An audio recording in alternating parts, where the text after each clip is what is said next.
Send it, baby. Send it. Let's go. We gotta do this right now. Oh, yes. Looking good. It's looking very good. All right. Ooh.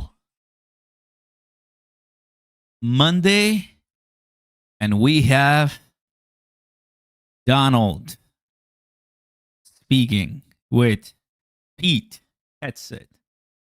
Should be fun. Should be fun. We'll see. I mean, last time that I remember that we were live, he didn't take any questions, so we might see something here. We might. And if we get it, oof, we might have some more spicy headlines. And I'm all down for that one. Guys, happy early holiday Christmas. Hope everybody's having a terrific day. Loved ones, we're here back. Excited and ready. What's up? What's up? How we all doing? And oh yeah, I think it's gonna be good. It's gonna be good. So why not? Another announcement. This time it's gonna be something about if I'm not mistaken, something regarding the oil tankers. So yes, that's gonna be it. Last time was about healthcare and prescription drugs, right? Lowering cost of drugs, which is okay. That's awesome. This time it's gonna be about with Pete, and we should be hearing from them very, very shortly. I'm gonna go to RSBN soon too. I wasn't expecting this actually. I wasn't expecting this because it's Christmas week, but Trump, you know him. We know him. We might have some other announcements, right? Plus, I've heard that they want to tell us who the next Fed chair is coming the first week of 2026. So get ready for the first week of 2026. We might have some more cooking. So I'm all ready. Whatever you bring, I mean, we'll be watching for sure. We'll be watching. To RSBN. Presentation and announcement with the 45th and 47th Commander-in-Chief, along with Secretary Hegseth and Secretary Phelan. As cut number 17, Secretary Robert F. Kennedy Jr. announcing new regulations and rules at Health and Human Services. Perfect. So yeah, I mean, should be good. Big shout out to RSBN for always hooking us up, right? We don't have access to the White House, of course, but they do. So it's really nice to have some insight to what's going on there. Already have everything ready, set, and destroyed. Don't you know? Pump it up. I know, man. Now we have to wait for 2026, By the way, guys, we have a nice poll in the chat. Tell me, what do you think? What do you think about the poll? By the way, guys, everyone, please drop a like and let us know how you're feeling today. But what do you want for Christmas? You guys want love, health, happiness? Sounds really nice, huh? What everybody wants in life: love, health, peace, happiness.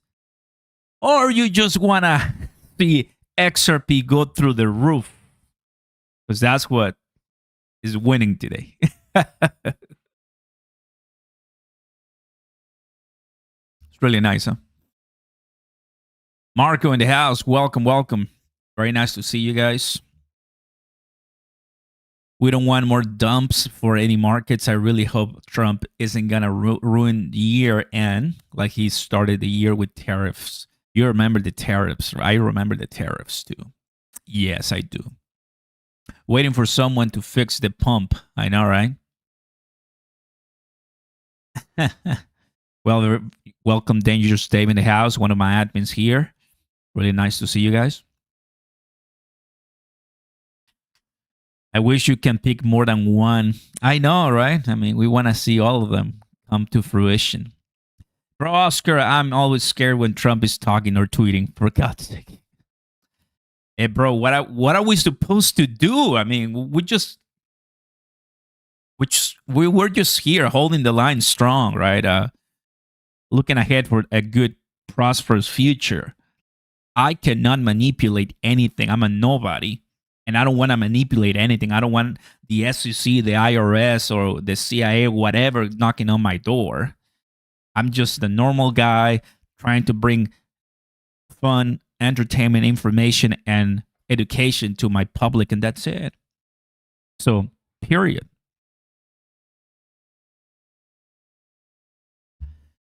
If I have health, money means nothing. True. Time to trade XRP for gold. XRP exploding fixes two of those other options. People who say money doesn't make you happy is wrong. That's coping mechanism. Blame Jerome Powell, not Trump. I wish all those things for everyone, including myself. I know, right? I mean, we want to be loved. We want, to wake up and you feel great, and your body and your mind and everything is functioning properly, and you want a very nice, happy day, happy beginning, happy end. But reality is that this is life, and you're going to have a lot of struggles and battles and failures and disappointments, and it's going to get nasty and terrible days, good days. But you just have to go through the punches, right? And don't give up. Never give up. And that applies a little bit to crypto. That applies to holding the line, right? Just the way it is. Oscar, what is Trump all about tonight?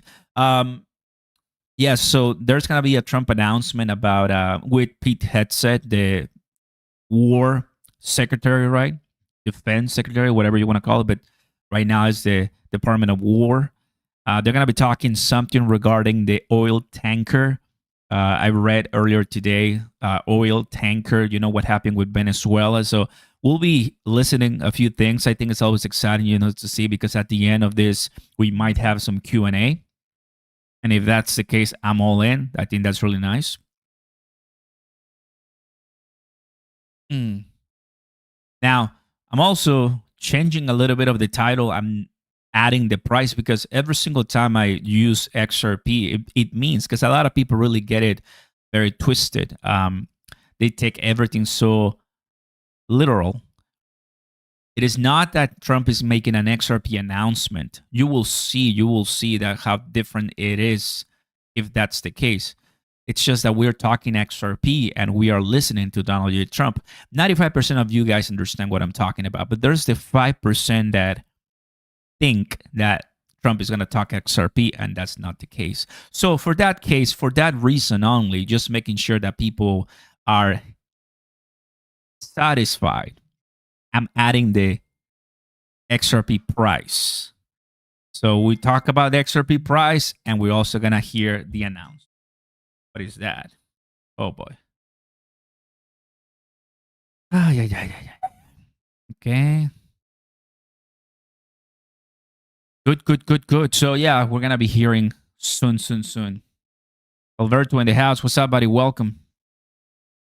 Venezuela. Super down.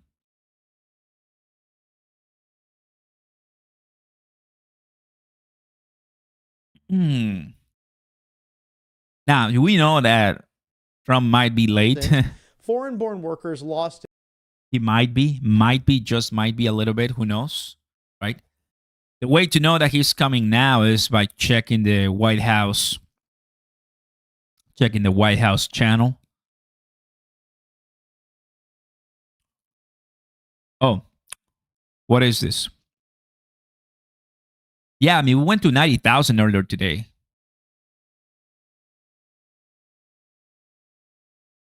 Yep, here it is. So let me put on the glasses. Earlier today, which I was looking at it right now, I mean, 3 a.m., 4 a.m., 5 a.m., 6 a.m., 6 a.m., $90,000. And that's very good, right? That's amazing. Great stuff. Same here, December 17th. This is December 22nd or 23rd, 22nd. So we are primed to go higher the way it looks like.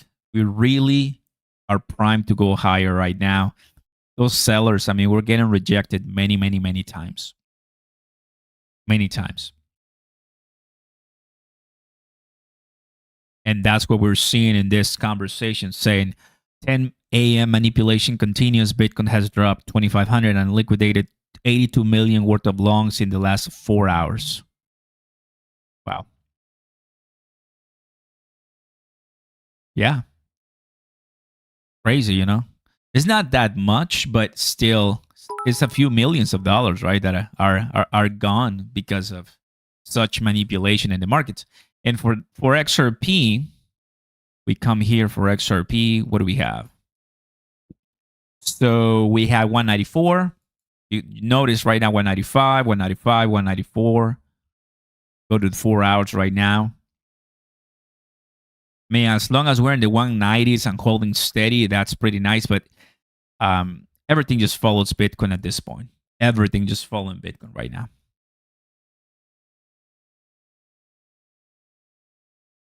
Very good. All right. So we're seeing this much better. So either he's in the White House or he's in Mar-a-Lago. I think he was in Florida, but we'll see. Maybe in the White House.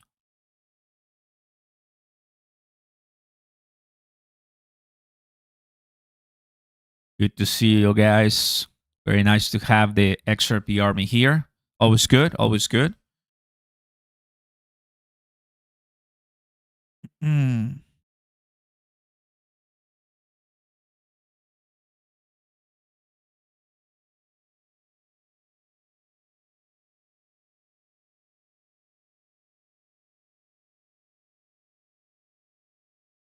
Very good. Next year will be huge. I hope so, right? I think so. I think it has to be huge. Like I just told you earlier today. I mean, Scott Besson says the same thing. Like, there's no way for me to predict or tell you exactly, but we hear everything lining up with a perfect storm, right? Just visualize those crazy predictions that we've heard for 2025. Hopefully they can materialize. I'm not asking for a 100, 750, 1,000, 5,000 XRP price. I know that might not happen, but something better. That's what I'm asking. I think we can for sure. Something better as far as, and what's better than that? Well, something realistic, like, double X, triple, like, should be a really, really good start for crypto.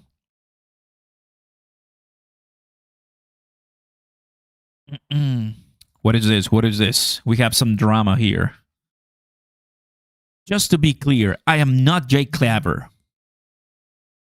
I did not predict XRP going to 1,000 this year. This is Zach Rector. I watched some of his video. He's good, right? What do you think about Zach? A good guy, right? I mean, I want to be friends with everybody. I don't have any beef with anyone. I mean, there's no point in having sides here. You guys, you watching us, you are the ones making the choice, not us. And we thank you for that. We're here for you. You decide who to listen. It is unfortunate that myself and other XRP content creators are talking or taking backlash for predictions we didn't make. Got it. Most YouTube influencers have lost credibility. It's always next month, next week, next year. The fact is no one knows anything. Look at Jake. He predicted 100 and 700.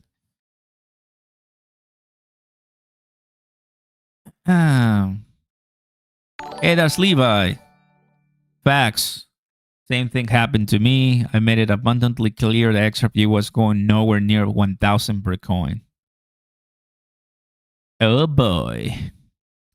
Last Christmas I gave you XRP, but the very next day you dumped it away.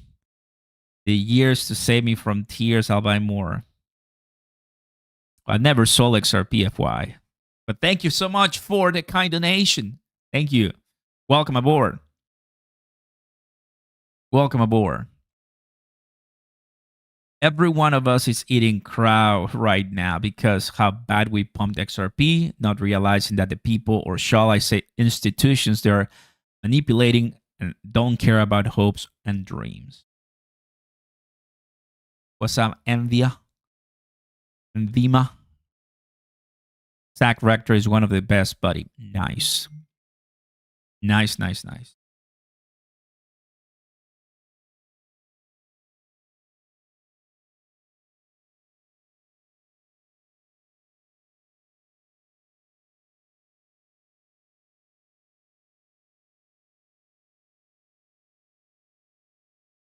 What's up, Oscar? What's up, buddy? Welcome, welcome.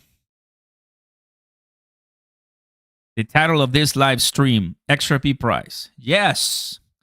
And then we're going to listen to a Trump announcement. So it's not an XRP Trump announcement. So I don't piss people off because everybody's a freaking snowflake right now. Crazy. People get mad for the dumbest things ever. It's just insane. Let's all enjoy the holidays and let's play out on its own. No more predictions. Welcome, everybody. Welcome.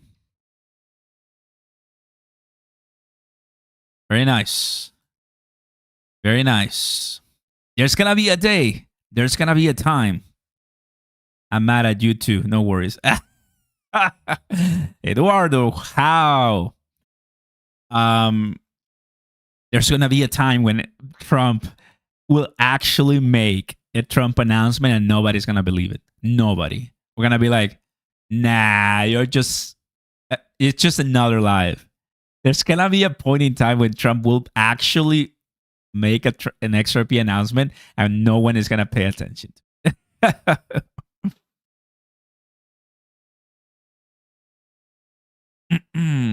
Bitcoin is a pet rock. Merry Christmas. Hey, good to see you, buddy. Very happy to see you here. Welcome. XRP 50 billion of a coin miracle to reach $3 thanks to hype. This tells you a lot of people don't know how to trade or know how to read charts. Rector did say the XRP ETF will have an exponential effect on the price due to the supply of XRP in exchanges, though. I mean,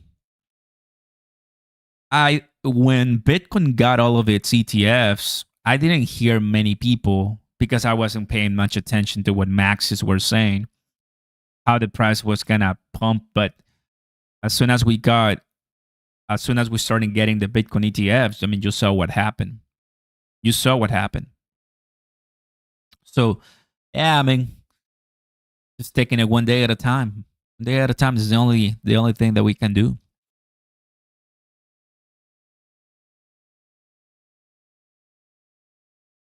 Trump media buys 451 Bitcoin.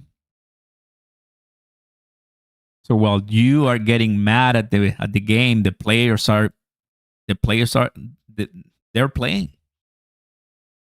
They're here, doing what they're supposed to be doing, right? Makes sense.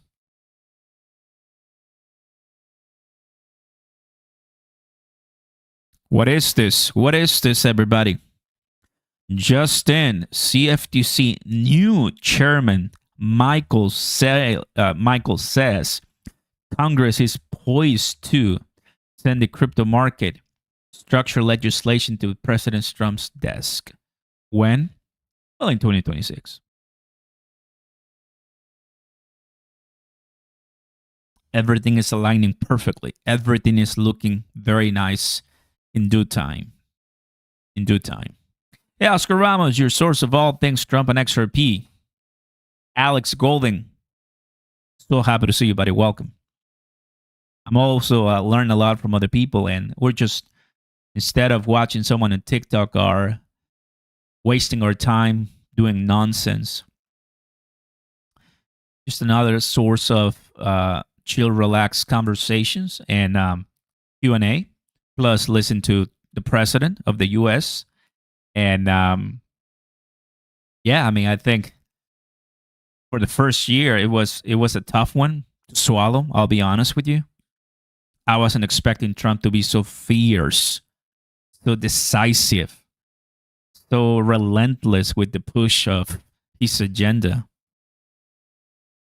Yeah, it just it was strong, and his demeanor of executing a bunch of things, but he did. Now we wonder what's going to be for the second year, right? We're hoping for the markets to actually wake up.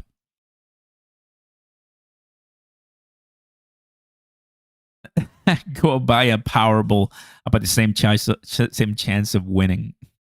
Come on, man. Powerballs. No, I don't do that. Oscar looks like a guy who be vegetable dip for Halloween. Walk around saying, "Get it? I'm the." What in the world are you talking about? You said no more stuff this month. I know I wasn't expecting Trump to come out and talk about. I thought he was just relaxing Mar-a-Lago because I checked his schedule, but they added this conversation. Look, there's no Monday. Oh, wait. Look, there's no Monday. You see? So I thought he was going to be in Mar-a-Lago, Florida for the rest of the week with the family. So, yeah. Seems like he's back in the White House. Maybe, maybe not. Drop a like, everybody. Consider subscribing. Welcome.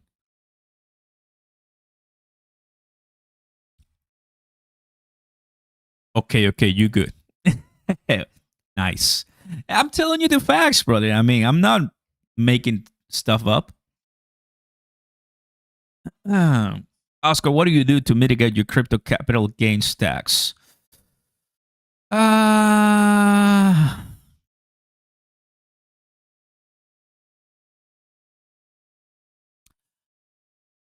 LLC.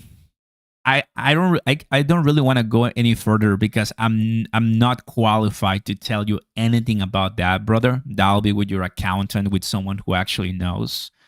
Yeah, that's territory that is professional territory that I don't even want to, because I'm not an advisor whatsoever, right?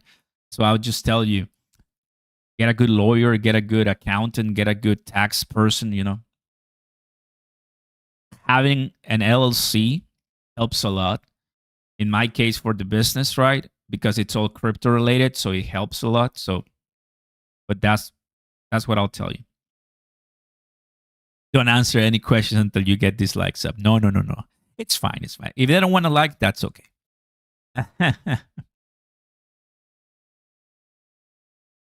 People that are invested at 40 cents are fed up. 40 cents. Can we go back to 40 cents? We go back to 40 cents.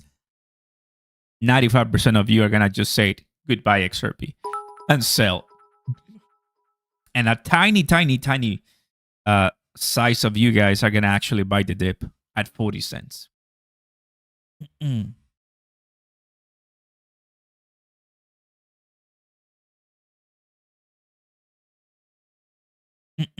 Oscar, do you watch Jake Monday and Wednesdays nights? Good evening, crypto. Not particularly, but I see him live sometimes.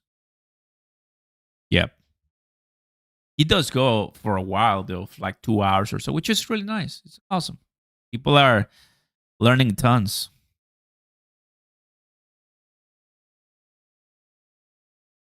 As expected. As expected. Donald, where you at? Where you at, sir? Mister. The one and only. Let's do Fox News. Fox News. White House. Oh, yes, it's coming. There it is. There it is, everybody. There it is. All right. Perfect. Here it is, guys. So President Trump makes an announcement with the Secretary of War and the Secretary of the Navy. Okay, that's a big deal. Big deal stuff going on here. But deep. We went through this rough year, now waiting game. Keep it up, fam. Fabian, what's up, Russ? So happy to see you and welcome back to the channel. Very nice. Riley says an absolutely nothing burger with cheese or without cheese, because you might want to add a cheese and pickles, mayo, Get some nice lettuce, tomato. Bring it up. Make sure it's a good one. By the way, this Saturday, I just talked to my friends and I'm organizing a little barbecue, carne asada, for those who know what I'm talking about.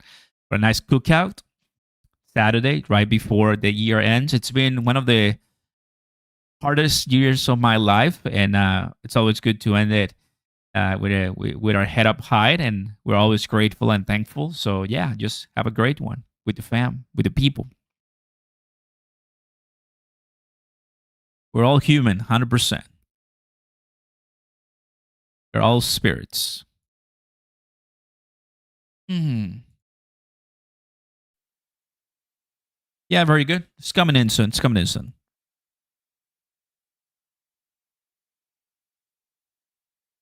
They'll talk about the three old tankers. Yeah, I mean, it was gonna be something about the tankers, maybe the attacks or the boats. You know how everybody wants to see the footage. The second strike. Like a week and a half ago, everybody wanted to see the strike. Calling it like inhumane, the rules of war, the rules of breaking rules and stuff like that. And yeah, eventually, once and when if it comes out, it's gonna be another um, news cycle of see what happens.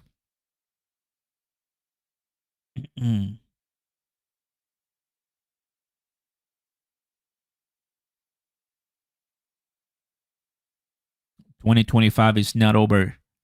10K XRP is still possible. Those are my kind of people, bro. Those are my kind of people. The ones that are still expecting a 100x position.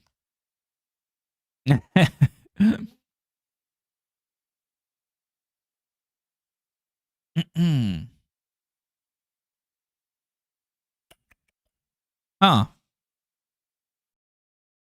Are you really? Are you? Okay, there you go. Nice. So I can refresh this right now. It's coming in soon now. It's coming in soon. Let's go to XRP price right now. Man, I wanted a nice look at this one, bro. It's like we're gonna go ahead a nice green on the screen and then just go back to the same thing. Look, just look at this. Yesterday and today. It's happening time and time again. They're not even trying to hide it anymore. They're not even trying to hide it anymore. It's just the same thing over and over. Hmm. Very good. Hmm.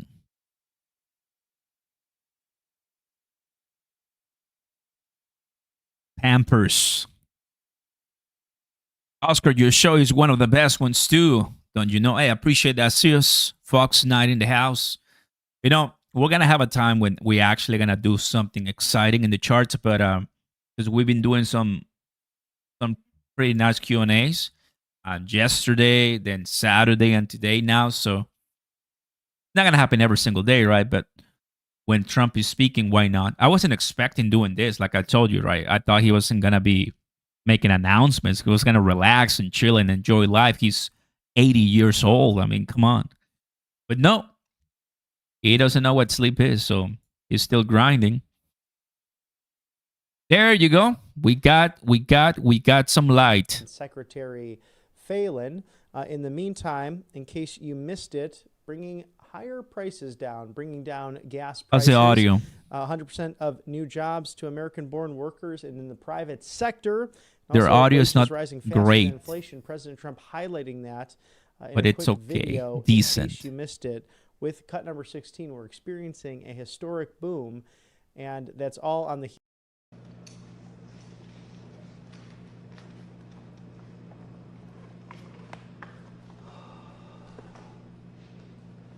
The only thing we're missing here is just the picture. That's what we're missing here. Got audio here, but we're just missing the picture.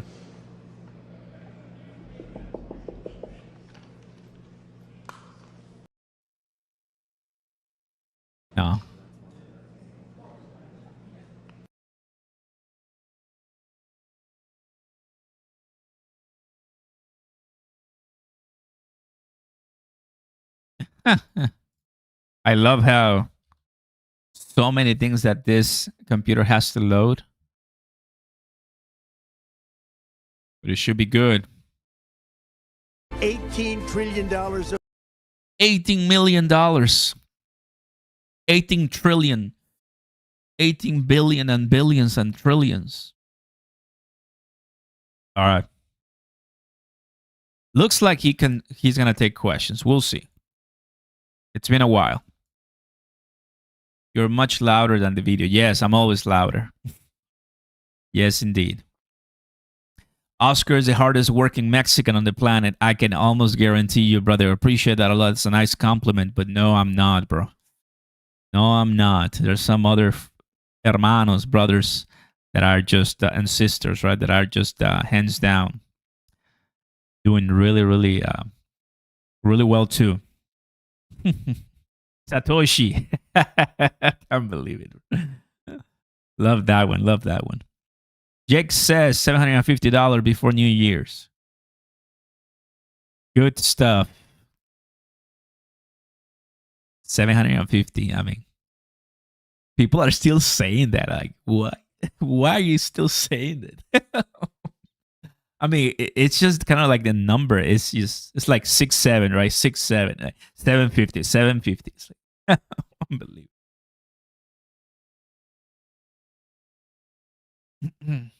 I'm not gonna wait for 750. Just so you know, right? I think everybody knows that. As soon as we're hitting $10, people are gonna take profits, and then we might have to wait a year or 2 years for us to go back to $10. I mean, just saying, it just makes absolute sense.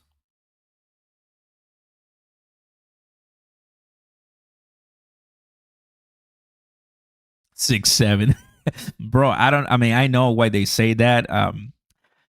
Fortunately, I'm not in that age bracket. Of course, that's 20 years younger generation. But life changes so fast, you know. They don't even know what GTA is. I mean, we're waiting for GTA 6, bro. I mean, like, they're just playing Roblox and all that crazy.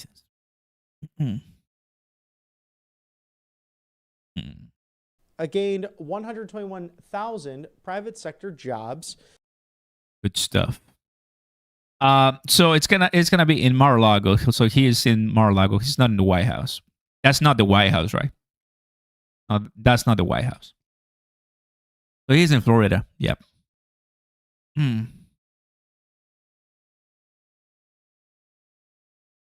Welcome to the life of an XRP holder. Huddle in the house. Satoshi, thanks so much, buddy. Welcome. Very nice to have you, buddy. Very nice to have you. All of a sudden, we're all bearish. Imagine trying to get out of the credit card debt. There'll be a lot of cutbacks and pain before the light at the end of the tunnel.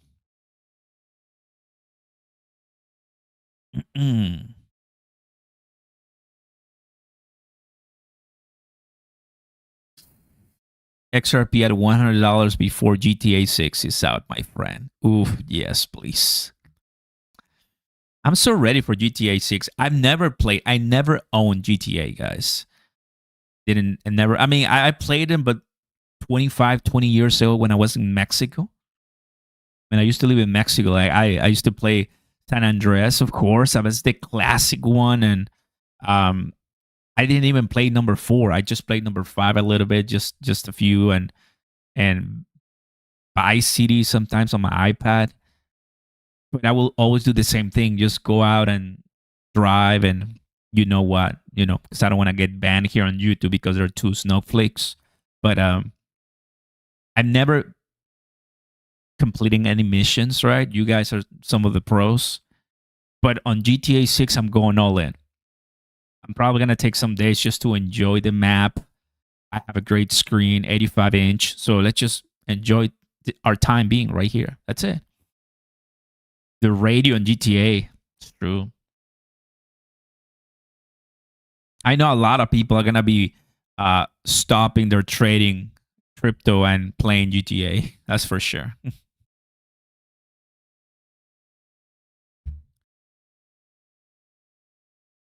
Hmm.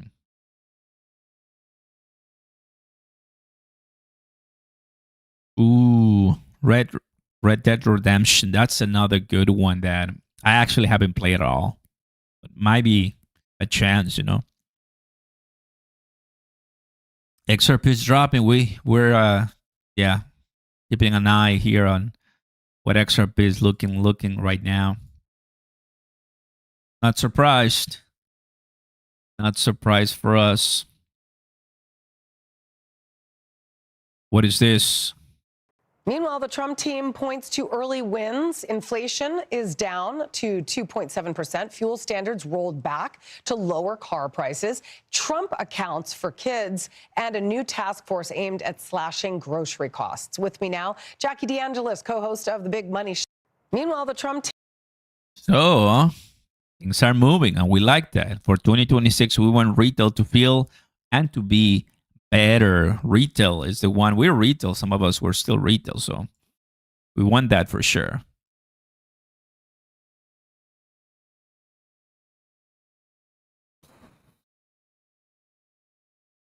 You play stock market on GTA San Andreas? No, I didn't play that. I don't really know much about GTA, but I just know that I'm gonna play 6 a lot. It's time.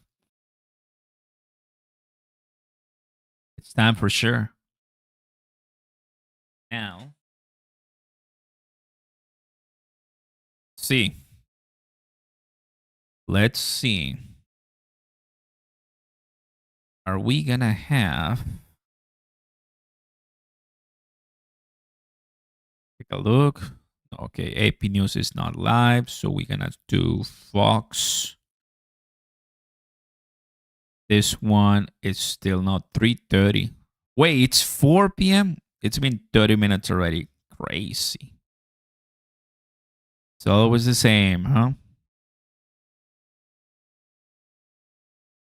It's always the same. And then we do somebody there coming in. Pretty sure. Pretty sure.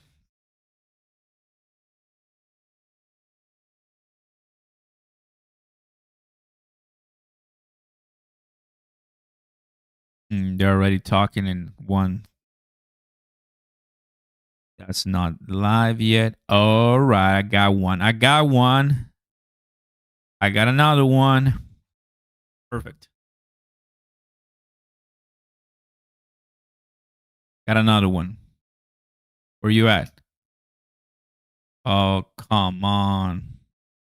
Oh, no, it's Forbes. Telling you, bro.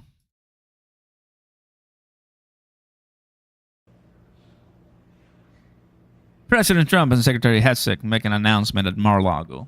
Very good. We have some live coverage right now. Nice.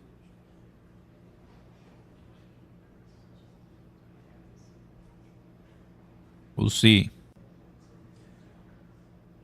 You just made me hungry. Oh, boy.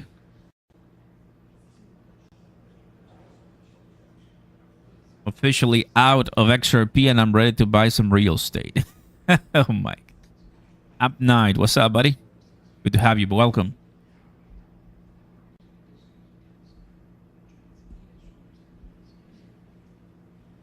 Guys, so when I went to watch Avatar, we all everybody, I mean some of you probably also noticed the Odyssey, the trailer. Oh, it's so good. The Odyssey, it's so good. I want to watch that movie for sure. Isn't that one from this director, the Oppenheimer director?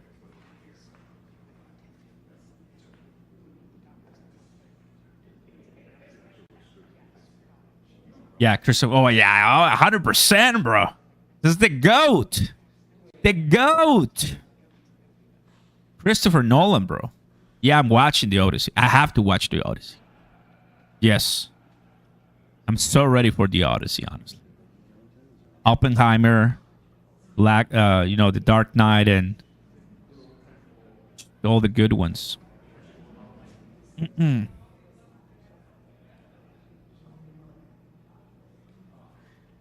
Very good, very good. Inception, of course. Man, I'm so ready. Some pretty good movies coming in. Nice. Big love, Oscar. Hope you're having a blessed day.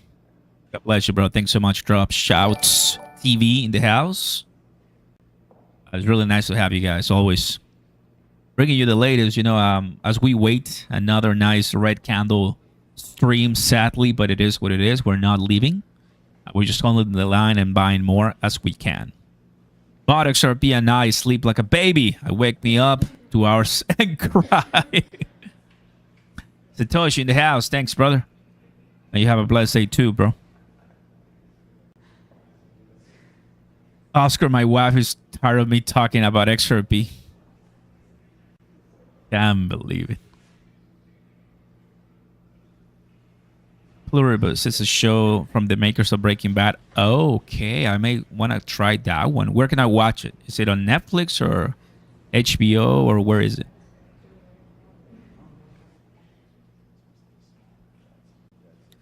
Been watching you for a while now, and I'm big in XRP since it was, back in the cents. We're in this together. Drops. Thanks, man. Really nice to have you, and just more community here. That's what it is. If anything, let us know. We're here for you. My content here on YouTube for free. It's always going to be free. I mean, whatever you need. There he is. There he is.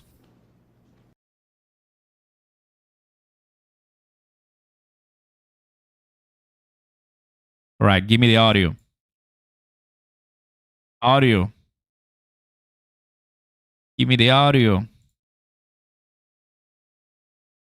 No way, really?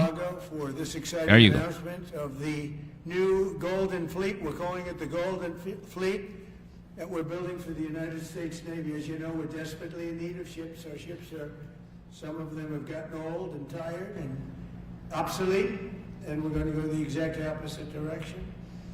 We're delighted to be joined by Secretary of War Pete Hegseth, who's doing a fantastic job, and Secretary of the Navy, John Phelan. Marco Rubio is here, who gave a great few words toward the end of last week. He spoke for a couple of hours on what a good job we're doing, which is true.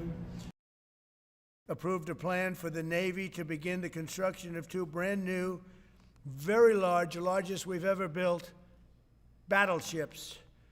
You used to build the Iowa, the Missouri, the Wisconsin, the Alabama, many others. We had big battleships. These are bigger, but they will have 100 times they'll be 100 times the force, the power, and there's never been anything like these ships. These have been under design consideration for a long time.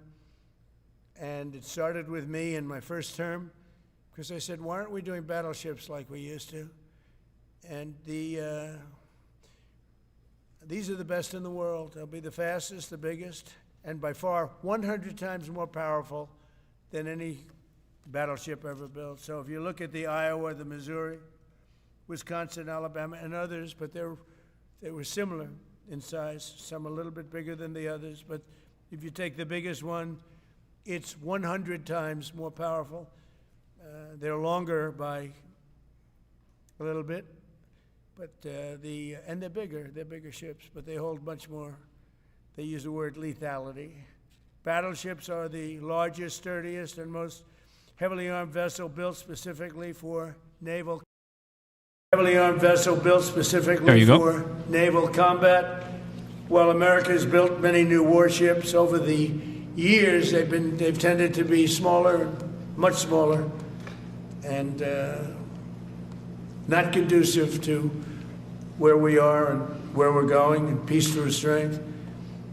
But including, we've been building aircraft carriers. We're going to be upping that also. We're going to be going to a superior aircraft. We have the Ford class. We're going to be upping that to a different class of aircraft carrier.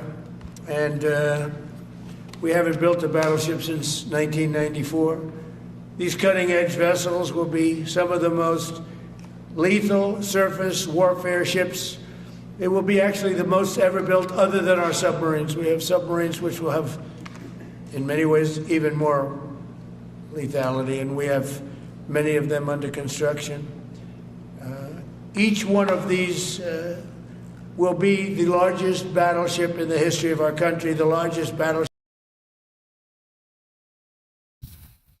100 times more powerful than the previous Iowa class, it's called. Those are the big ones that you'd see on a show. Victory at Sea. I don't know if anyone's seen Victory at Sea, but it was a classic. They'll help maintain American military supremacy, revive the American shipbuilding industry, and inspire fear in America's enemies all over the world. We want respect. We're going to have it. We already have it. More respected now than we ever were.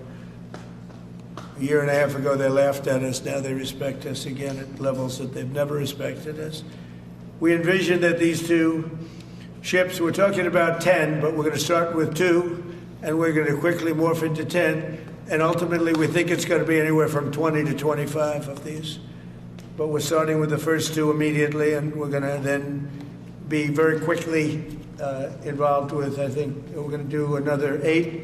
And then we're going to ultimately and pretty quickly have a total of about 20 to 25. We'll make that determination. We envision that these ships will be the first of a whole new class of battleships to be produced in the years to come. From Theodore Roosevelt, the Great White Fleet, you remember that, the Great White Fleet, to the legendary USS Missouri, whose massive guns helped win World War II. America's battleships have always been unmistakable symbols of national power. We stopped making them for whatever reason, I don't know. And I want to congratulate John Thalen, who is your secretary of the Navy. He came to me the first day we met. He talked about battleships, and I said, "You're absolutely on the right track." He said, "Why are we doing other things? We have missiles, which are much more expensive." By the way, these battleships have tremendous numbers of missiles, but they also have guns. And in many ways, guns can do the trick just as well as missiles at a tiny fraction of the cost. Once completed, these new 30 to 40,000 ton plus vessels will be the flagships of the American naval fleet, and there has never been anything built like them. And I just want to, be very clear that we're building them here. We're working with others, but we're building them here. We have great Navy yards. We'll be negotiating with some of the companies that are running those yards, taking over the yards. We used to build a ship a day during World War II. Now we don't do ships very much anymore. We do military ships, we do submarines. By the way, we're 15 to 20 years advanced in our submarines over anybody else. That was one of the things that I did in my first term. We make the best submarines by far in the world. We're at least 15 years advanced ahead of anybody else in submarine development. Most powerful, that's right, the most powerful weapon anywhere in the world, undetectable.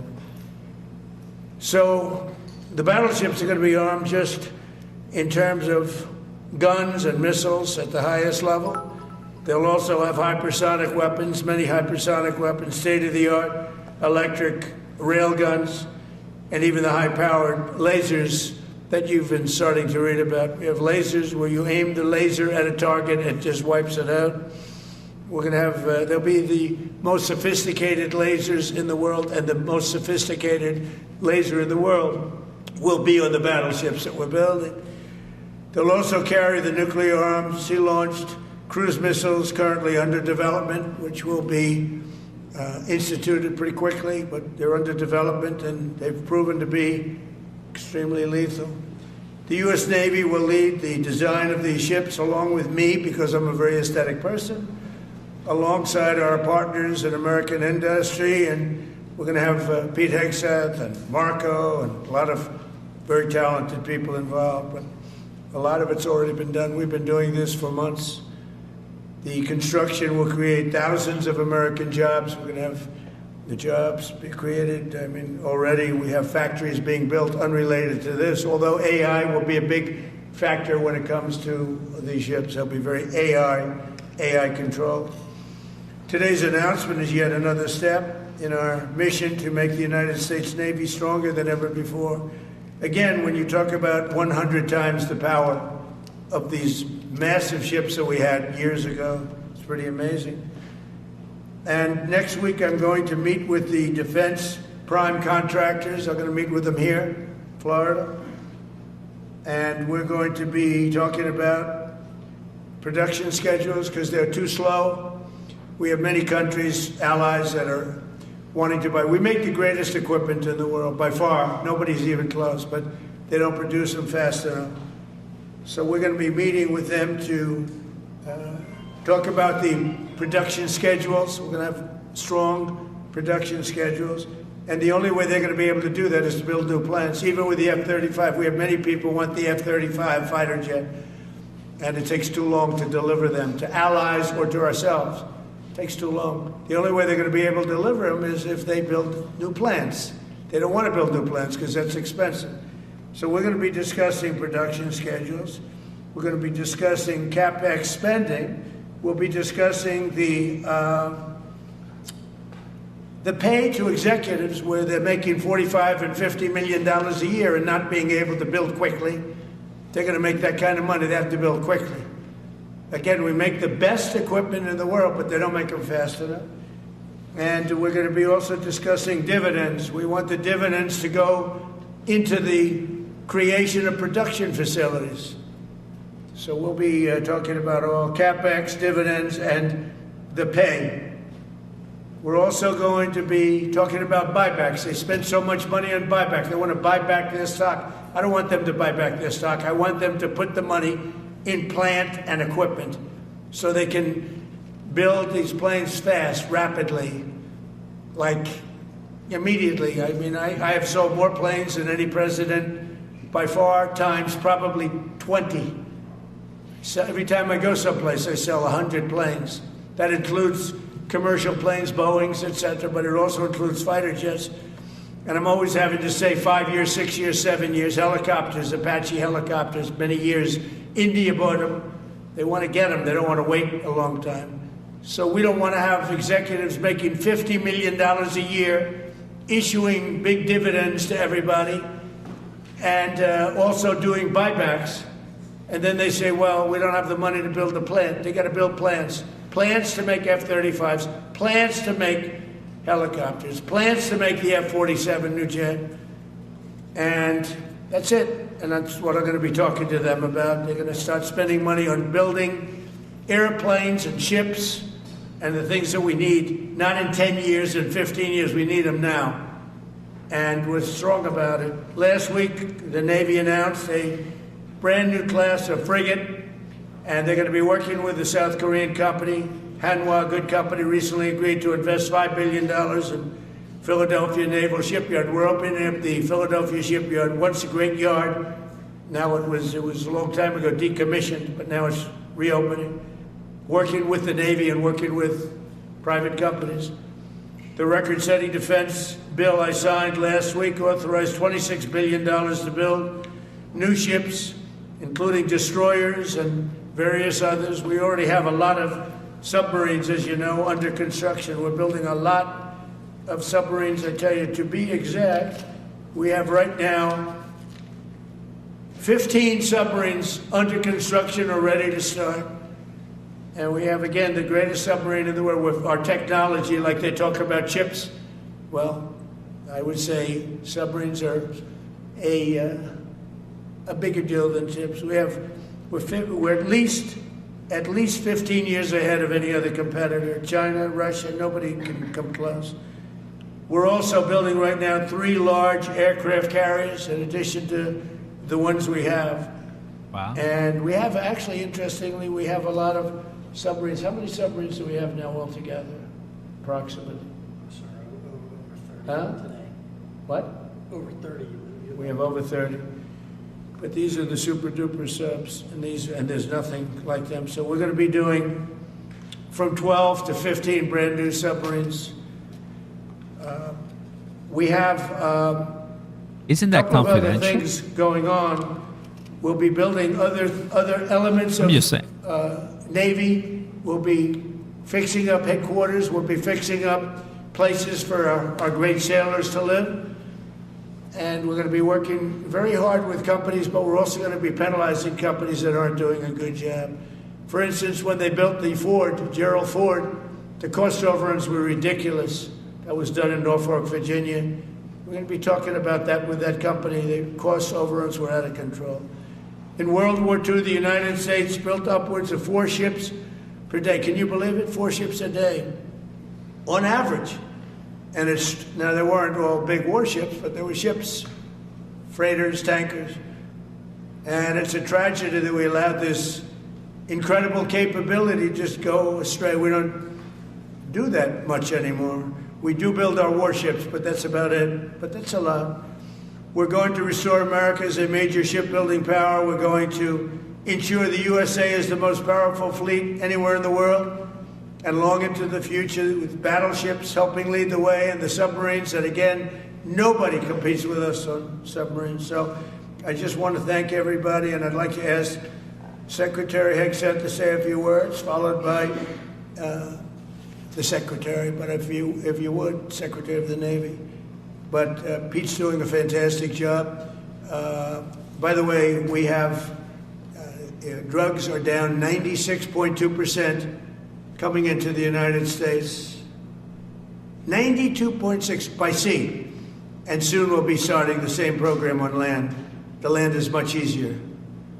But every one of those boats that we knocked out saved 25,000 lives. So we saved 25,000 lives every time we knock out one of those boats with the drugs pouring in. And you just have to see it.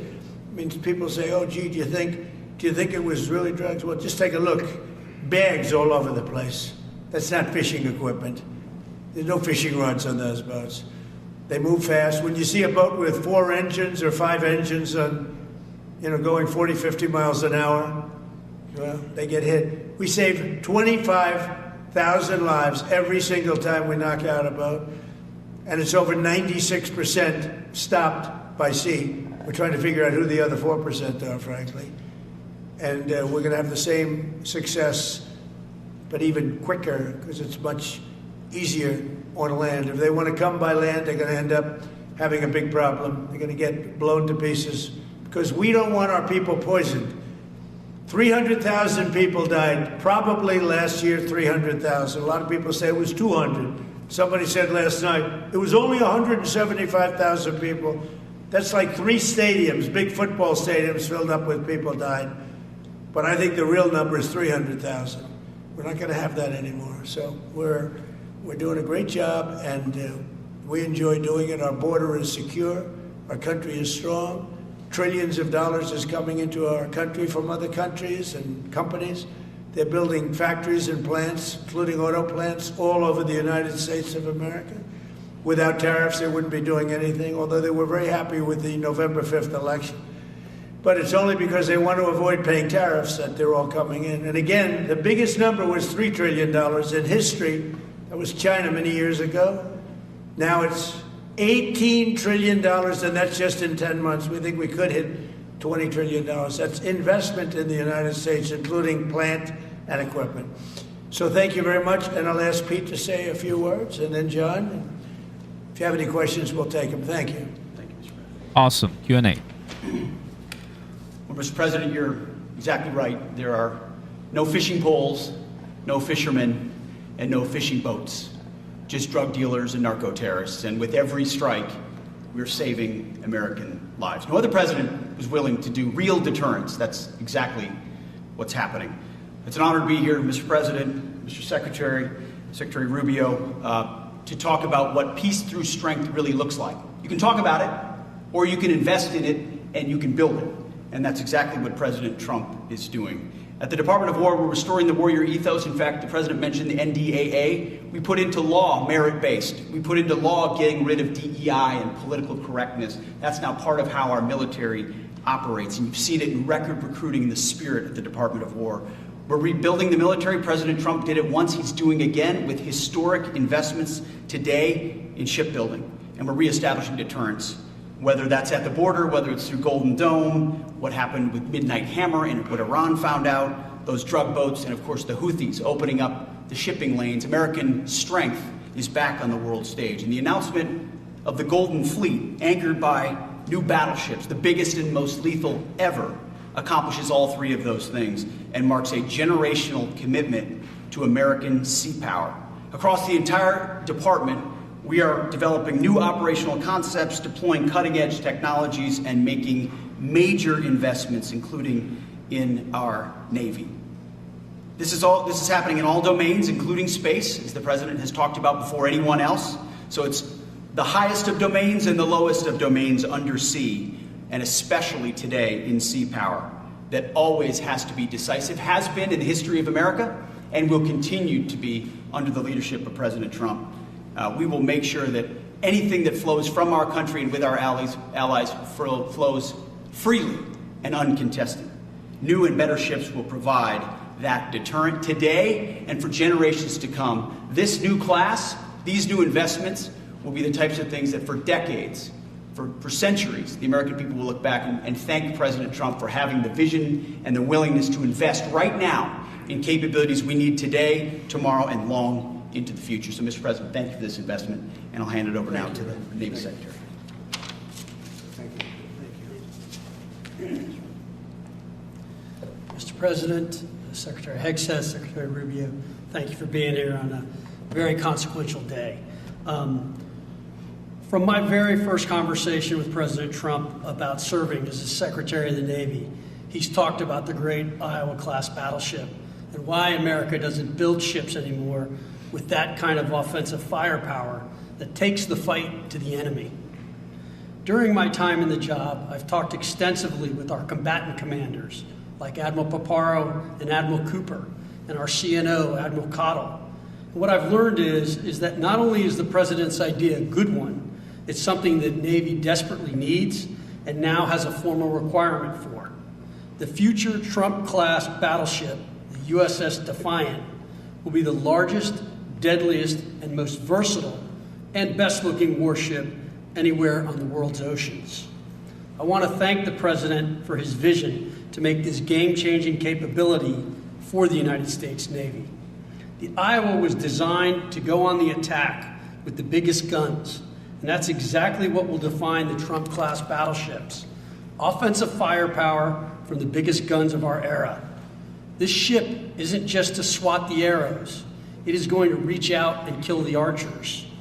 And for the first time in generations, we'll have a new leg in America's nuclear deterrence, because the Trump-class battleship will carry the nuclear-armed, sea-launched cruise missile. Striking dominance isn't all that the Trump-class battleship brings to the fight at sea. It has the size and capacity to serve as a flagship for our fleet commanders so that they can command and control naval forces far out to sea. As shown in the series, and the President mentioned it, Victory at Sea, Admirals Bull Halsey and Raymond Spruance commanded the war in the Pacific from their battleship flagships during World War II.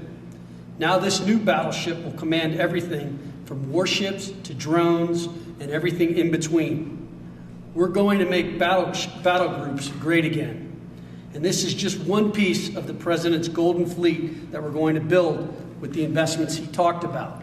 A new frigate, the right frigate, the one our warfighters have told us they need. More amphibious power for our Marines with new capabilities like the medium landing ship.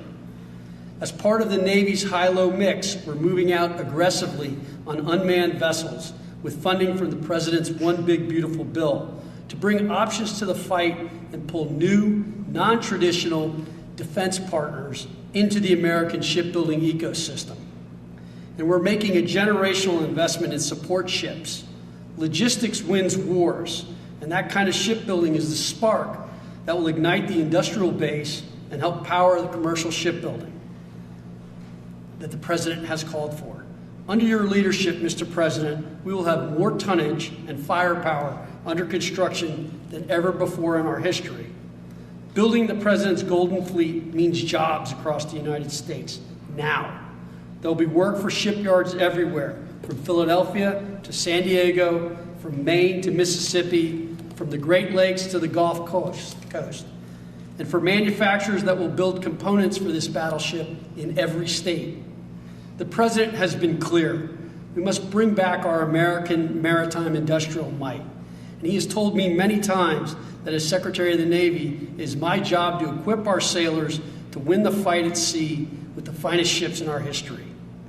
To conclude, the USS Defiant battleship will inspire awe and reverence for the American flag whenever it pulls into a foreign port. It will be a source of pride for every American when it brings home our brave sailors who will sail defiant, raise their fists, and say, "We are peace through strength." And our adversaries will know when the Trump-class USS Defiant appears on the horizon, American victory at sea is inevitable. Thank you, Mr. President. Now when a conflict arises, you are going to ask not one, but two questions. Where are the carriers and where are the battleships? Thank you. Thank you very much. I just want to mention that John Phelan is one of the most successful businessmen in the country, in our country.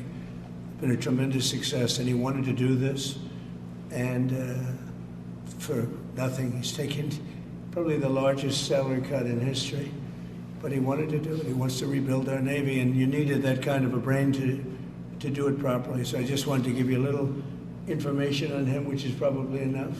But one of the most successful men in the country, and he's that because he understands it, and he understands finance in addition to what we're talking about. Somebody who's doing a fantastic job is Marco Rubio, Secretary of State. And Marco, maybe say a few words, and then we'll answer some questions. Thank you. Thank you, Mr. President. And I don't have much to add. This is a phenomenal presentation. Thank you, Mr. President. This is American industrial power returning. This is the ability, once again, to rebuild, to have industry in the United States. This is generational in the change, not just in terms of applying American war power, increasing our ability to protect the seas. The U.S. Navy is the single biggest source of peace in the world of all of our forces because it gives us a global footprint.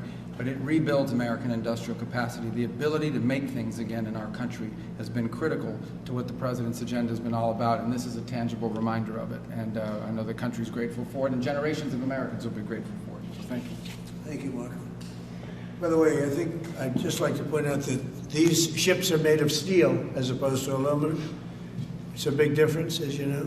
Battleships, the great battleships, had 6- and 7-inch steel hulls, and these are going to be likewise made out of very powerful steel. Our steel industry is coming back very strongly, by the way.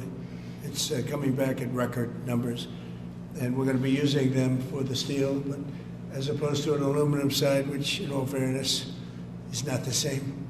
So, John, we're going with all steel, I understand. And it's going to be something that people are surprised, more expensive, but not even comparable in terms of the importance and the strength. Yeah, please. What's your timetable for these first two ships, and do you see them as a counter yeah, to we're China? going to start almost immediately, and we're probably talking about 2.5 years. And in terms of the mission, do you see it as a counter to China? It's a counter to everybody. It's not China. We get along great with China. I have a great relationship with President Xi, and not China. It's just everybody. You don't know who comes along, but we just wanted peace through strength. Hopefully we never have to use them, but there will never be anything built like these. Think of it. Those battleships are incredible. These have 100 times the power. Think of that. I mean, and they were big and they were powerful. You know, I thought about taking some that are in dry dock and changing them, and then when I said that, you know, if we did, would be about, we could increase, if we doubled them, they'd be at like just a tiny fraction of what one of these was. This is the new technology, which is incredible. So we decided pretty early on not to do that. Yeah, please. Mr. President, Julio Rosas with Most Peaceful Media. You just referenced the lower amount of illegal drugs that are coming by sea, and you just said that you're going to start that same program on land soon. Are you just referring to Venezuela, or are you referring to other countries in Latin America? Anywhere drugs are pouring in, anywhere, not just Venezuela. Yes. Speaking of Venezuela, Yeah. oil. What are we going to do with the oil that we have? Going to do with what? The oil that has been seized. The United States seized 1.9 million barrels of oil on December 10th. We're going to keep it. We're keeping it. Where's it going? Are we going to sell it or put it in the strategic? Maybe we'll sell it. Maybe we'll keep it. Maybe we'll use it in the strategic reserves. We're keeping it. We're keeping the ships also. Yeah, please. About Venezuela, sir, have you spoken to American oil companies that have had their assets seized about what a post-Maduro Yes. Venezuela would mean for them, of what coming I have back and restarting all operations? the big ones, yeah. I have. Yeah, please.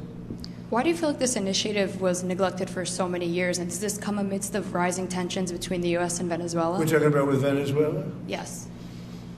Well, you had a different kind of a president before me. They didn't mind being ripped off. They didn't mind being robbed. They didn't mind drugs pouring into our country.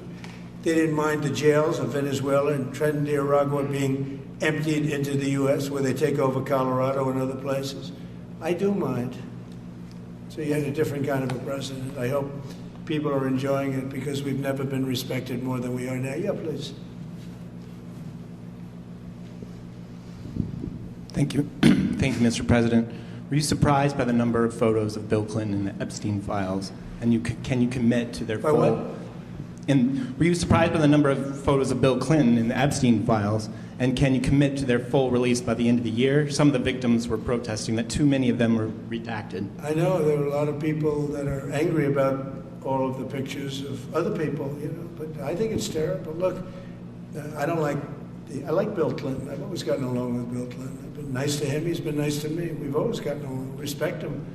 I hate to see photos come out of him, but this is what the Democrats, mostly Democrats, and a couple of bad Republicans are asking for. So they give you their photos of me too. Everybody was friendly with this guy, either friendly or not friendly. But they, you know, he was around. He was all over Palm Beach and other places. The head of Harvard was his best friend, Larry Summers, and Bill Clinton was a friend of his. But everybody was. I actually threw him out of Mar-a-Lago, and as a person that was in Mar-a-Lago, I threw him out. Mar-a-Lago, this is Mar-a-Lago. It's the hottest place I think it's the hottest place in the world, but it's the hottest place in Florida. And everybody would come here. He'd come here. We actually threw him out.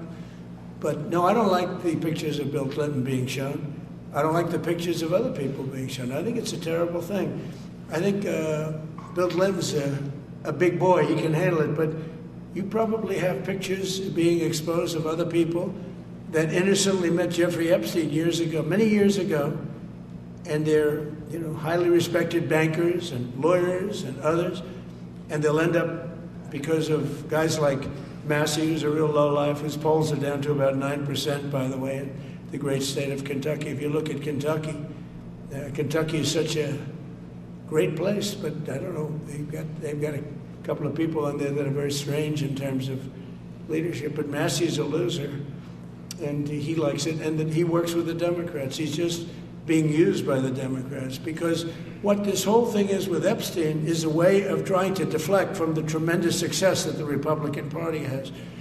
Like, for instance, today we're building the biggest ships in the world, most powerful ships in the world, and they're asking me questions about Jeffrey Epstein. I thought that was finished. I believe they gave over 100,000 pages of documents, and there's tremendous backlash. It's an interesting question, because a lot of people are very angry that pictures are being released of other people that really had nothing to do with Epstein, but they're in a picture with him because he was at a party, and you ruin a reputation of somebody. So a lot of people are very angry that this continues. A lot of Republicans are angry because of the fact that it's just used to deflect against a tremendous success. Look, we have $18 trillion coming into our country. We have, I believe, we're going to have the most successful economy in history.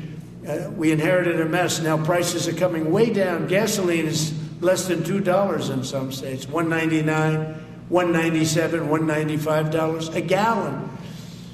$1.95. Think of that. A gallon. Nobody ever thought they'd see that. They don't want to talk about that. They want to talk about Epstein. And the problem is a lot of Democrats are being caught up in the web, like Larry Summers. Larry Summers was the head of Harvard.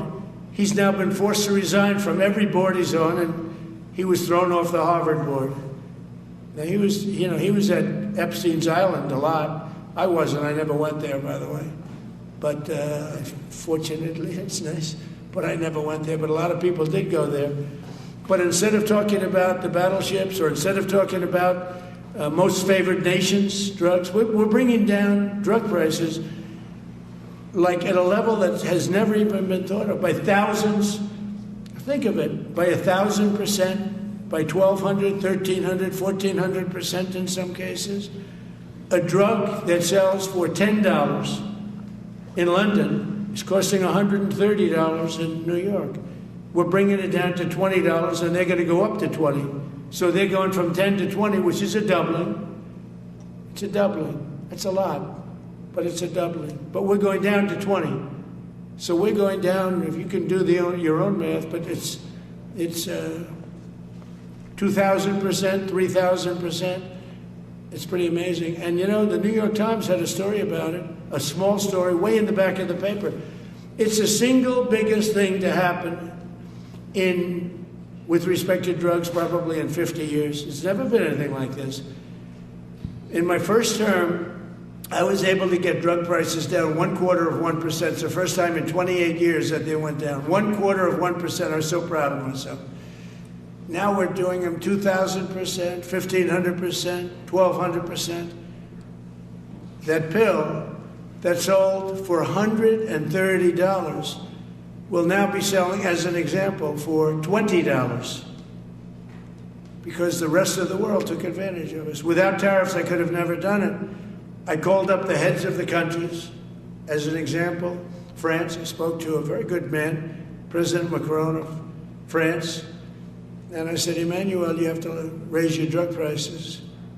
He said, no, we will not do that. I said, you have to. He said, no, I don't want to do that. Look, you're asking me if we go to $10 to $20, you're going to come way down to 20.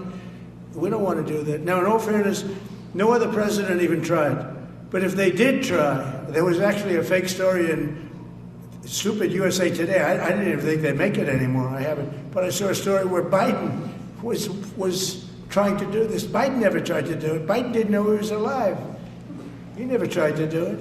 But they're taking it from $10 to 20. So he would say, and the other leader said the same thing. No, we won't do it. I said, no, you're going to do it 100%.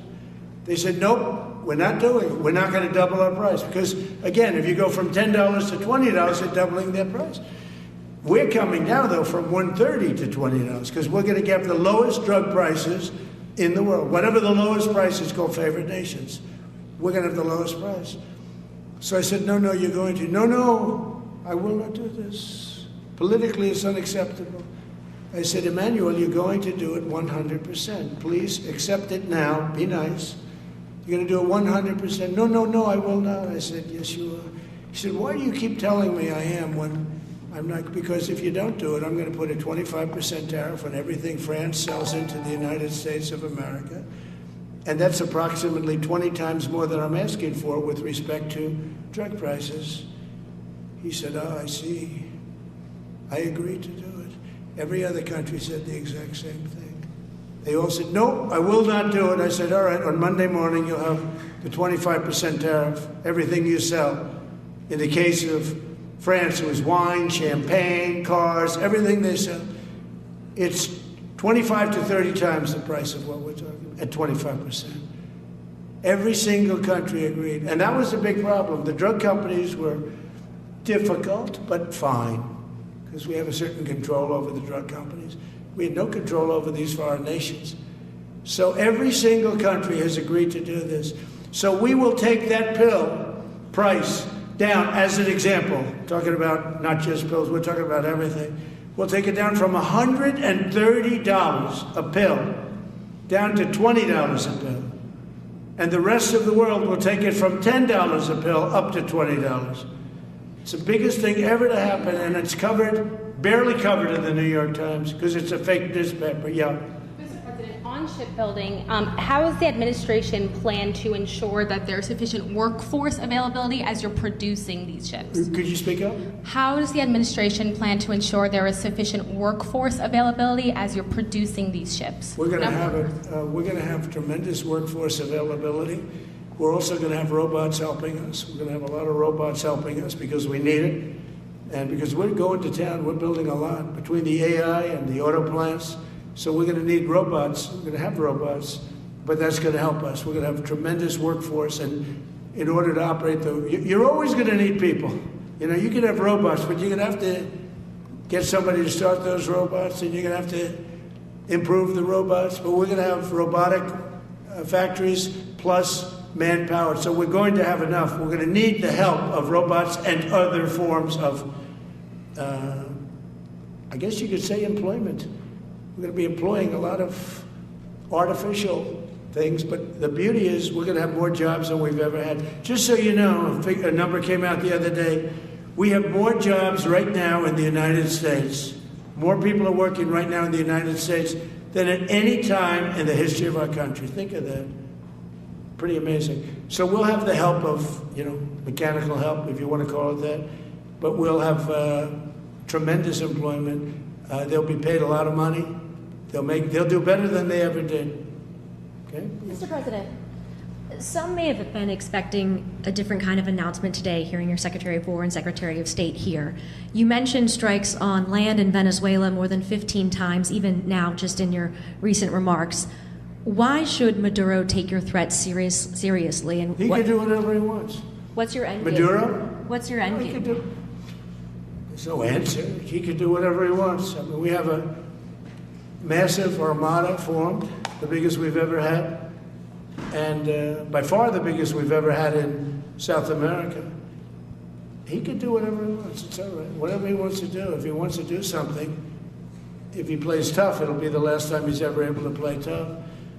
But they sent their prisoners into us. They sent people from jails, prisons. They sent people from mental institutions and insane asylums into the United States. Just walked right in because Biden had an open border policy. What the Biden administration did to our country can never be forgotten. They took in millions and millions, 25 million people over the course of 4 years. Many of those people were murderers and drug dealers, prisoners, rough prisoners. 11,888 murders. More than half of them killed more than one person. They came into our country. Now, I spoke to Christine Ohm today. I spoke to Tom Homan today. He came down to see me.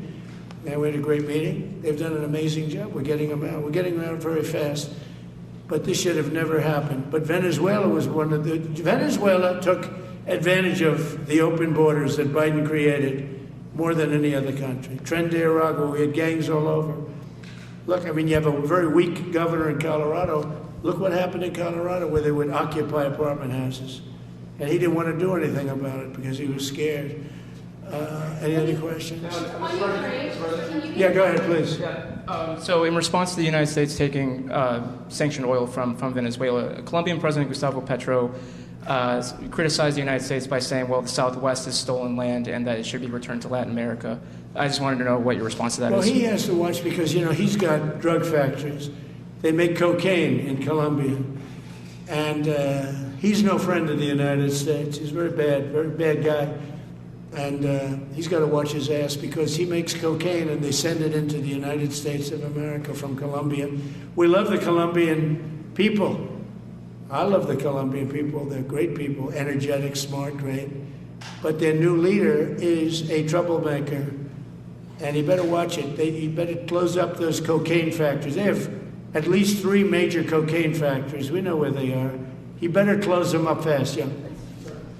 By the way, it's made and sold into the United States. Comes through Mexico. Thank you, sir. You've named Governor Landry to be new special envoy to Greenland. Yeah. How do you? What do you see that role entailing? And is it still your intention that Well, Greenland he called become me, part of and the you know, U.S.? he viewed Louisiana, the Louisiana Purchase. He said, "I'm governor of Louisiana," and he said, "I would love." I didn't call him; he called me. He's very proactive. He's a great guy. He's a deal guy. He's a deal maker type guy. And we need it for national protection. We need Greenland for national protection. They have a very small population. And I don't know, they say Denmark, but Denmark has spent no money. They have no military protection. If they say that Denmark was there 300 years ago or something with a boat, well, we were there with boats too, I'm sure. So we'll have to work it all out. But he felt very strongly, we need it for we need Greenland for national security. not for minerals. We have so many sites for minerals and oil and everything. We have more oil than any other country in the world. We need Greenland for national security. And if you take a look at Greenland, you look up and down the coast, you have Russian and Chinese ships all over the place. We need it for national security. We have to have it. And he wanted to lead the charge, so we're making him, Marco, today, a special envoy to Greenland. Greenland's a big deal. Yeah. On Ukraine, can you give an update on the talks that took place this past weekend, and could a trilateral discussion of sort be the next step for Ukrainian, U.S. and Russian delegations? So the talks in Ukraine, Russia are going along. They lost, as you know, 27,000 soldiers last month, mostly soldiers, some people in Kiev, etc., but mostly soldiers. And the talks are going along. And I say that, there's tremendous hatred between these two leaders. Between President Putin, President Zelensky, tremendous hatred, and I hope we can get it done. We are talking, talks are going okay, but I've solved 8 wars, and Thailand is starting to shape up. They started with Cambodia, they started up again, but I think, Marco, we have that in pretty good shape to have that stopped. So we stopped 8 wars, and I thought this would be in the middle of the pack, but maybe easy, but in the middle of the pack. But there's a lot of hatred between those two people, and when there's hatred, there's, But we stopped one war 38 years, one war 35 years, one war was going on for 32 years. And we stopped, think of it, we stopped a potential nuclear war between Pakistan and India. And the head of Pakistan, highly respected general, he's a field marshal, and also the Prime Minister of Pakistan said, President Trump saved 10 million lives, maybe more, by getting that war. 8 planes were shot down. That war was starting to rage.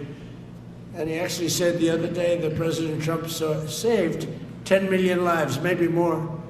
So we solved all these wars. The only one I haven't solved yet is Russia, Ukraine. Are you still pushing for the Christmas Day deadline with Russia and Ukraine? And have you spoken with Putin or Zelensky or plan to push the deal? I'll do whatever I have to do. I'd like to see it stop. Look, we don't lose any money on that war anymore. Biden gave $350 billion, and who knows what happened to it. We now sell missiles, planes, all of the best military equipment. We sell it to NATO. We got NATO to go from 2% GDP to 5%. Nobody believed that to this day. Nobody's going to write that, but nobody believed it. And they take that money and they pay it to the United States for weapons. So we sell weapons to NATO. We sell full price. We sell weapons to NATO, and NATO takes those weapons and probably distributes them, but gives a lot of them to Ukraine. So we don't lose any money like we did with Biden. He was spending money like a fool. He was a fool. What he did to our country is so horrible. But he gave $350 billion between cash, gave a lot of cash, $350 between cash and weapons. You remember at the beginning of that whole thing, I gave them javelins. Javelins are the anti-tank busters. And President Obama at the time gave them sheets. I gave them javelins. They gave them sheets. But the bottom line is time for, I think they're all tired of that war. Everyone's tired of that war. It's got to stop. Yeah, please. The U.S. was in active pursuit of a sanctioned oil tanker yesterday. Are you able to share what became of that tanker? Was the U.S. able to seize it? No, it's moving along, and we'll end up getting it. Yeah, we're actually pursuing it. Can you imagine? Because it came from the wrong location. It came out of Venezuela, and it was sanctioned. Yeah, please. Ultimate goal in Venezuela to force Maduro from power.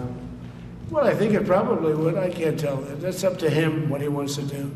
I think it would be smart for him to do that. But again, we're going to find out. Look, Venezuela did terrible things to the United States. They sent hundreds of thousands of people, millions of people into our open border. They sent their criminals, they sent their prisoners, they sent their drug dealers, they sent their mentally insane and incompetent people into our country more than any other country. Others did too. The Congo did. Others did too. And we just let them come right in because we were run by a stupid president. But you don't have a stupid president anymore. Mr. President, have you set up the meeting with the health care insurers just yet? And what are you hoping to get? I'll be setting it up. I think we're going to meet with the healthcare insurers, the insurance companies. So what I'm asking for in healthcare is very simple. Obamacare is a disaster. I call it the unaffordable Care Act unaffordable as opposed to if it's unaffordable. They're going to have a tremendous increase in premiums, which is Obamacare, which is them, the Democrats' fault. They'll try and blame Republicans. It has nothing to do with us. It's the Democrats' fault. What I want to do is we spend hundreds of billions of dollars a year that go to insurance companies. I want that money to go to the people and let the people buy their own health care. And everybody loves it. It's become our issue. Now, before I do that, I'll meet with the insurance companies, just as I met with the drug companies. As you know, we're meeting with 4 other drug companies, Johnson & Johnson. But they've all agreed. We're meeting with them this week. It's coming up. It'll be a similar meeting. They've all agreed. But nobody would have thought the drug companies were going to do what they did, where they're giving away free drugs. And they've been so great. Okay? And we have most favored nations. Nobody thought that was possible. I don't think any other president ever tried to get it because they never thought they could. But with respect to the insurance companies, I want to meet. There's essentially 14 of them, 10 big, but there's a total of 14 pretty much, pretty big. And I want to meet with them and I want to say, I want you to cut your rates way down, way down. And maybe if they do that, we'll be able to not cut them out. We'll be able to continue to deal with them, which is probably a little easier process. I think the best process is pay the money directly to the people, let them buy their own health care. But I'm going to meet with them the first week back. I do it now, but they're trying to come up with a schedule. They want to meet badly, they've told me, but they want to come up with a schedule. I said, make it a good schedule. Your rates have to come way down. We're also going to meet with other insurance companies because under Biden, the insurance rates have gone through the roof. Auto insurance, home insurance. I mean, insurance companies are making far more than they're entitled to make. So we're going to be doing that. But just in the meantime, we'll be meeting with the insurance companies in the first week, the first few days back in Washington, because they're trying to come up with a proposal that will satisfy me. Thank you very much, everybody. Appreciate it. I hope you're going to enjoy the battleships. They're going to be beautiful. Thank you. And have a great Christmas if I don't speak to you. Thank you very much. Merry Christmas. Thank you very much. There he goes.